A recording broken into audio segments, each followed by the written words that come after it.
Hola, soy Juan Scrick, profesor del curso de Introducción a la Física, y hoy vamos a ver vectores de posición y velocidad. Cuando un bate golpea una pelota de béisbol, ¿qué es lo que determina dónde cae la pelota? ¿Cómo describimos el movimiento, por ejemplo, de un carrito en una montaña rusa, en una curva, o el vuelo de un halcón alrededor de un campo abierto? Si lanzamos un globo lleno de agua horizontalmente desde una ventana, ¿tardará el mismo tiempo en llegar al suelo que si solo lo dejamos caer? Para responder estas preguntas necesitamos extender la descripción del movimiento a situaciones en 2 y en 3 dimensiones. ¿Ya? Hasta ahora hemos trabajado simplemente con movimiento en línea recta, pero vamos a avanzar hacia situaciones en 2 y 3 dimensiones. Para describir el movimiento de una partícula en el espacio, primero es necesario describir su posición. Para eso establecemos un sistema de coordenadas, ¿cierto? X y Z, y a partir del origen, ¿cierto? Colocamos un vector de posición R que me identifica el punto P, que es donde se encuentra la partícula, ¿ya?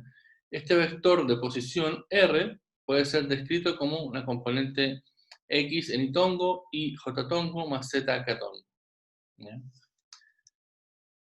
Durante un intervalo de tiempo delta t, esta partícula que habíamos definido parte desde un punto P1, definido por un vector de posición R1, y se desplaza hasta el punto P2, estableciendo un vector de posición nuevo que se llama R2. ¿Ya? Entonces la pregunta es, ¿cuál es el cambio de posición o desplazamiento que sufrió esta partícula? En este caso viene a ser delta R, que no es otra cosa que la diferencia entre el vector de posición final menos el vector de posición inicial, es decir, R2 menos R1. Y para hacer la resta, uno simplemente resta cada una de las componentes, es decir, x2 menos x1 en itongo, y2 menos y1 en jtongo, y z2 menos z1 en ktongo. ¿Ya?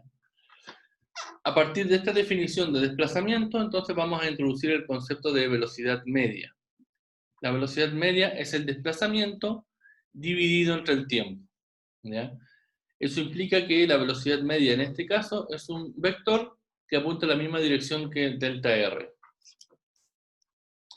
Por otro lado, vamos a definir el concepto de velocidad instantánea como el límite de la velocidad media cuando el intervalo de tiempo se aproxima a cero. Esto es equivalente a considerar la tasa instantánea de cambio de posición con respecto al tiempo. La magnitud del vector b en cualquier instante es lo que se define como la rapidez de la partícula en ese instante. Es decir, es un número siempre positivo que corresponde al módulo. Y la dirección de B en cualquier instante es la dirección en que la partícula se mueve en ese instante. Es decir, la dirección de B está relacionada con el desplazamiento.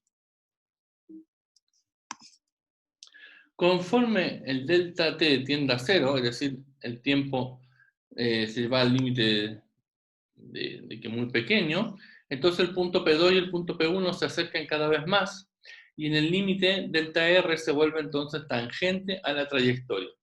Supongamos en este gráfico que está acá, las posiciones X y Z, ¿cierto? La trayectoria de la partícula está definida por esta línea de alguna manera, entrecortada, ¿cierto? Segmentada. Y tenemos el punto P1, el punto P2, y la tangente, ¿cierto?, a esta trayectoria corresponde a la velocidad instantánea en el punto P1 y en el punto P2 respectivamente. ¿Ya?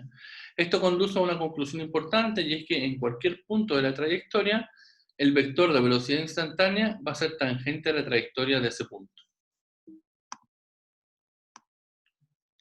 Ahora, las componentes Bx, By y Bz de la velocidad instantánea son siempre derivadas en el tiempo de x y z.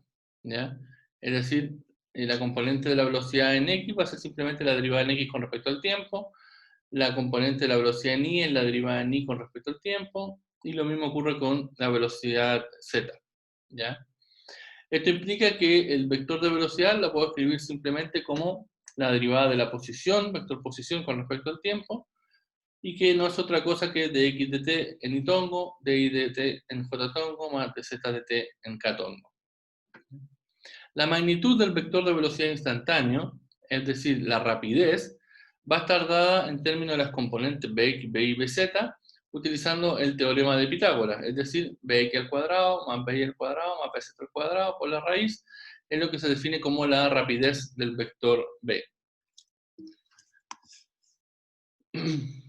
La figura, en este caso, muestra la situación de una partícula que se mueve en una trayectoria definida por esta línea curva segmentada, ¿cierto?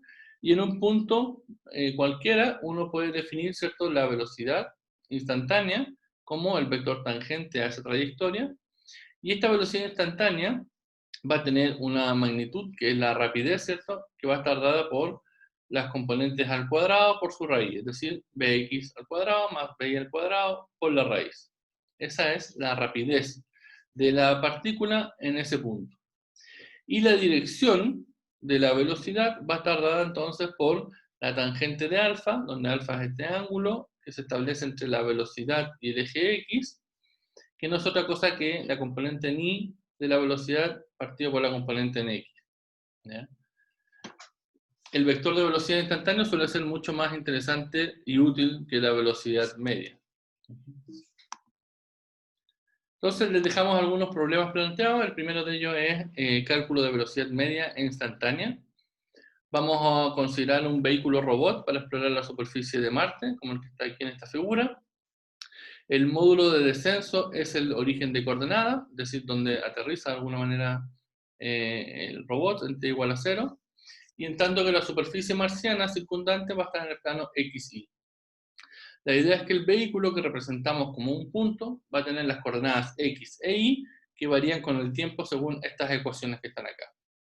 Por lo tanto, dadas esas ecuaciones de la posición en X y en Y, las preguntas son obtener las coordenadas del vehículo y su distancia con respecto al módulo en t igual a 2 segundos, obtener los vectores de desplazamiento, esto es el vector posición final y el vector posición inicial, y la velocidad media para t igual a 0 segundos y t igual a 2 segundos, y deducir una expresión general para el vector de velocidad instantánea del vehículo.